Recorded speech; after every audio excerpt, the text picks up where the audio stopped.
কেজরিওয়ালের গ্রেফতারির পর থেকে তার পদত্যাগের দাবিতে স্লোগান তুলছে বিরোধীরা। এবার দিল্লি হাইকোর্টেও কেজরিওয়ালের ইস্তফার দাবিতে দায়ের হলো মামলা। লোকসভার আগে কোন দিকে এগোয় দিল্লি সরকারের ভবিষ্যৎ তা তো সময়ই বলবে। রিপাবলিক বাংলা।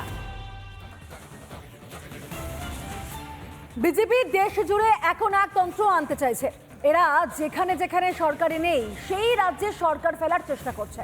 যদি বাংলা পাঞ্জাবে সরকার না গড়তে পারে তাহলে রাষ্ট্রপতি শাসন জারি করতে চাইছে। দিল্লি মুখ্যমন্ত্রী অরবিন্দ কেজরিওয়ালের গ্রেফতারি প্রসঙ্গে বিজেপিকে কাঠগড়ায় তুলে এমনই মন্তব্য শোনা গেল পাঞ্জাবের মুখ্যমন্ত্রী ভগবত মানের মুখে।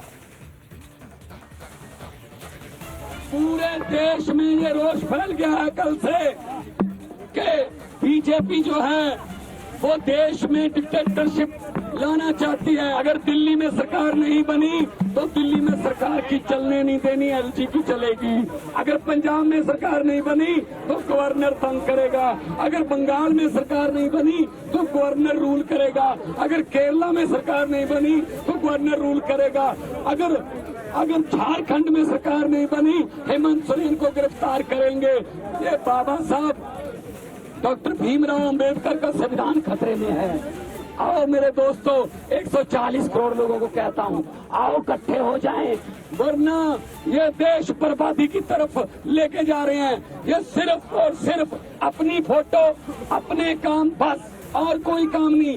ED, CBI, supreme court, election commission, NITI Aayog किसी की बात नहीं मानते। ये ওড়িশার দিকে নজর রাখা যাক, কেন ওড়িশায় বিজু জনতা দলের সঙ্গে আর জোট নয়, বরং লোকসভা এবং একই সঙ্গে বিধানসভা ভোটে একাই লড়বে বিজেপি। দলের রাজ্য সভাপতি মনমোহন শ্যামল তিনি জানিয়েছেন যে 21টি লোকসভা কেন্দ্রে এবং 147টি বিধানসভা কেন্দ্রে একাই লড়বে পদ্ম সেন।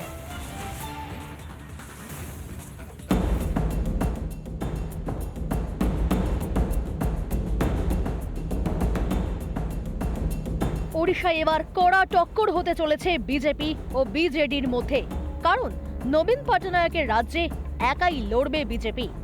সম্প্রতি 1.5 দশক পর বিজেপি বিজেডির মধ্যে জোটের প্রবল সম্ভাবনা তৈরি হয়। আসন রফা চূড়ান্ত করতে দলীয় নেতাদের সঙ্গে বৈঠকও করেন নবীন পটনায়ক, কিন্তু তারপরই সেই জল্পনায় জল। রাজ্য সভাপতি মনমোহন শ্যামল জানিয়েছেন, লোকসভা বিধানসভা ভোটে একলা চলতে চায় বিজেপি। অটল বিহারী বাজপেয়ীর সময় থেকে এনডিএর শরিক ছিল বিজেডি। 2009 সাল পর্যন্ত চলে যাত্রা। বিজেপি বিজেডি জোটে অতীতে লাভ হয়েছিল বিজেডির। ওড়িশা বিধানসভা 2 বার দখল, 3টি লোকসভা ভোটেও ভালো ফল করে। উল্লেখযোগ্যভাবে নবীন পটনায়কের দল কিন্তু বিজেপি বিরোধী আইএনডিআই জোটেরও শরিক নয়। 2019 লোকসভার 21টি আসনের মধ্যে বিজেপি পায় 12টি, বিজেডি পায় 8টি আসন, কংগ্রেস পায় 1টি। অন্যদিকে বিধানসভার 147 আসনের মধ্যে বিজেডি পায় 112টি, বিজেপি 23 আর কংগ্রেস পায় 9টি আসন। 4 দফায় ভোট ওড়িশায়, 13 মে, 20 মে, 25 মে এবং 1 জুন। 24-এর ভোট যুদ্ধে বিজেপি বিজেডি কতগুলি আসন পায় এখন সেটাই দেখার। রিপাবলিক বাংলা। এদিকে আবার বড় সড়ো বিতর্কে তামিলনাড়ুর শাসক দল ডিএমকে।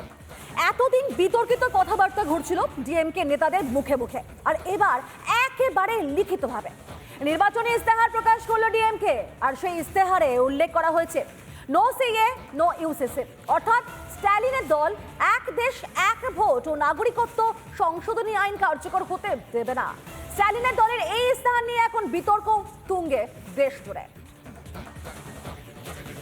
इस देश के अल्पसंख्यक माइनॉरिटीज या तो किसी और व्यक्ति को डरने की जरूरत नहीं है, क्योंकि सीएए में किसी की नागरिकता लेने का प्रावधान ही नहीं है। একবার নয়, বারবার একই আশ্বাস দিয়েছেন কেন্দ্রীয় স্বরাষ্ট্রমন্ত্রী অমিত শাহ, কিন্তু ভোটের আগে ভোট ব্যাংকের স্বার্থে মানুষকে ভুল বার্তা দিয়ে চলেছে বিরোধীরা। সিএএ এর বিরুদ্ধে সওয়াল করেছেন বাংলার মুখ্যমন্ত্রী মমতা বন্দ্যোপাধ্যায়। বাংলায় আমরা থাকতে কোনো ডিটেনশন ক্যাম্প করতে দেব না, কোনো এনআরসি করতে দেব না, কারো অধিকার কাটতে দেব না, কাউকে বঞ্চনা করতে দেব না, কাউকে লাঞ্ছনা করতে দেব না। এর জন্য যদি আমার জীবনও যায়, আমি জীবন দিতে তৈরি। বাংলার মানুষের অধিকার আমি কিছুতেই কাটতে দেব না। একই সুর শোনা গেছে কেরলের মুখ্যমন্ত্রী পিনারাই বিজয়নের গলাতেও। তবে এক কদম এগিয়ে গেল তামিলনাড়ু। সিএএ কার্যকর হবে না, এক দেশ এক ভোট হবে না, জাতীয় শিক্ষানীতি প্রত্যাহার করা হবে, মেডিকেল কলেজে ভর্তির ক্ষেত্রে অভিন্ন প্রবেশিকা পরীক্ষা নিট চলবে না, পুদুচেরিকে পূর্ণ রাজ্যের মর্যাদা দেয়া হবে, রাজ্যপালের ক্ষমতা ছাঁটা হবে, ইস্তেহারে ঘোষণা করেছে ডিএমকে। অর্থাৎ দেশের স্বার্থ চুলোই যাক, ডিএমকের কাছে অগ্রাধিকার ভোট ব্যাংক। इंडिया अलायंस में डीएमके भी है, कांग्रेस भी है। क्या डीएमके कॉन्स्टिट्यूशन को चेंज करना चाहता है क्या? उसको कांग्रेस सपोर्ट करता है क्या? कांग्रेस का स्टैंड क्या है? डीएमके मैनिफेस्टो के बारे में कांग्रेस का स्टैंड क्या है? ভোট ব্যাংক অটুট রাখতে দেশের সংসদে পাশ হওয়া আইনকেও মানা হবে না। ডিএমকে কি তামিলনাড়ুকে গোটা ভারতের থেকে বিচ্ছিন্ন মনে করে? গোটা দেশে এই প্রশ্ন উঠে গিয়েছে স্ট্যালিনের দলের ইস্তেহার প্রকাশিত হওয়ার পরে। রিপাবলিক বাংলা। ডিএমকের অবস্থা তো দেখলেন, আর এদিকে দেখুন কংগ্রেসের কি হাল। দিশেহারা তো ছিলই, ভোটের আগে এবার টলমল দশা কংগ্রেসের। ফ্রিজ করা হয়েছে কংগ্রেসের ব্যাংক অ্যাকাউন্ট, যার জেরে ভোটের আগে বড় ধাক্কা কংগ্রেস শিবিরে। বিজেপির দিকে অভিযোগের আঙুল তুললেও পাল্টা কিন্তু পাটকেলি খেতে হয়েছে সোনিয়া, রাহুল এবং খার্গেদের। দেখুন,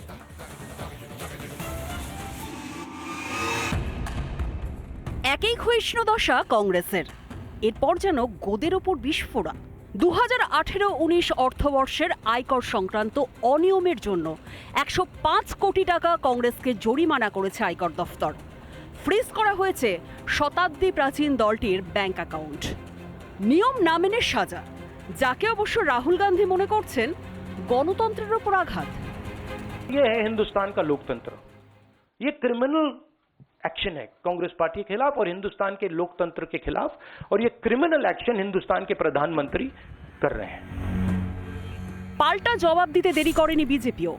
পরপর খতিয়ান তুলে কংগ্রেসের মিথ্যের গ্যাস বেলুনে ফুটো করেছেন বিজেপির সর্বভারতীয় মুখপাত্র। 6-7-21 को असेसमेंट ईयर 18-19 के लिए ऑर्डर पास हुआ कि उन्होंने रिटर्न फाइल नहीं किया था। तो रिटर्न फाइल नहीं किया तो एग्जम्पशन खत्म हो गया। एग्जम्पशन खत्म हो गया तो 105,17,29,635 रुपए का डिमांड रखा गया। স্বভাবসিদ্ধ ভঙ্গিতে এদিন ফের একবার দেশের গণতন্ত্রকে অসম্মান করেন রাহুল গান্ধী। कहना कि हिंदुस्तान दुनिया की सबसे बड़ी डेमोक्रेसी झूठ है। यहां कोई डेमोक्रेसी नहीं है। बिगेस्ट ऑपोजिशन पार्टी का आपने बैंक अकाउंट बंद कर दिया और 1 महीने कोई कुछ नहीं बोल रहा है। রাহুলের কাঁচা অপরিপক্ক অভিযোগ, আর সেই অভিযোগকে ধরে ধরে জবাব। বিজেপি নেতার যুক্তিতে কার্যত ক্লিন বোল্ড কংগ্রেস শিবির। झूठ बोल सकते हैं, गाली दे सकते हैं, देश सुन रहा है, आपको ये तक अधिकार है, और करें देश का लोकतंत्र नहीं है। ये कौन सा तर्क है? দেশকে অপমান, প্রধানমন্ত্রীকে অপমান কংগ্রেসের বদভ্যাসে পরিণত হয়েছে। এর আগে বিদেশের মাটিতেও দেশের গণতন্ত্র নিয়ে প্রশ্ন তুলেছিলেন কংগ্রেসের প্রাক্তন সভাপতি রাহুল গান্ধী। রিপাবলিক বাংলা।